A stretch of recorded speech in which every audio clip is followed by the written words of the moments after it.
Assalamualaikum warahmatullahi wabarakatuh. Hai Sumeko Lovers. Jadi kali ini kita berada di acara ketiga sekaligus acara puncak Ziarah Kubro yang berlangsung di Kota Palembang.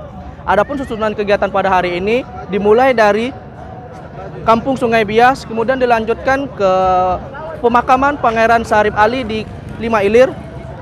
Selanjutnya para jemaah akan langsung melanjutkan perjalanan ke pemakaman Kawatung Korup dan diakhiri kegiatan di pemakaman Aulia Kambangkoci. Ayo ikutin terus kegiatan Ziarah Kubro kali ini di channel Sumeko Official.